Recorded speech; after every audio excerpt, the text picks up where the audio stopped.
ଏତେ ସେଇ ଏତେ ମନ ଦୁଃଖରେ କଣ ପାଇଁ ବସିଛ?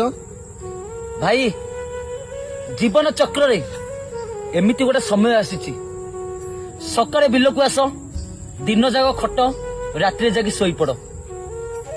କେହି ଜଣେ ହସିକି ପଦେ କହିବାକୁ କେହି ନାହାନ୍ତି।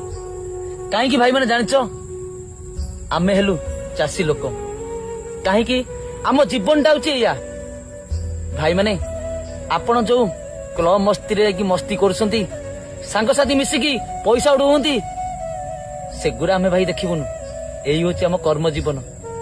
ଆପଣ ମାନେ ନିଜେ ଚିନ୍ତା କରନ୍ତୁ ଯେ କି ଏଇ କଷ୍ଟ କରିକି ଦୁଃଖ କରିକି ଆମେ ନା ବଞ୍ଚୁଛୁ, କିନ୍ତୁ 2 ଟଙ୍କାର ପଇସା ରହୁଛି ଆମର ସୁଖୀ। ଆପଣ 5 ଟଙ୍କିଆରେ ଆମେ ସୁଖୀ ନୁହଁ। ତାହେଲେ ଆପଣ ବୁଝିପାରୁଥିବେ, ଯେ ବୁଝିବାର ଲୋକ ବୁଝିପାରୁଥିବେ ଯେ କି କଥାଟା ମୁଁ କଣ ପାଇଁ କହିଲି।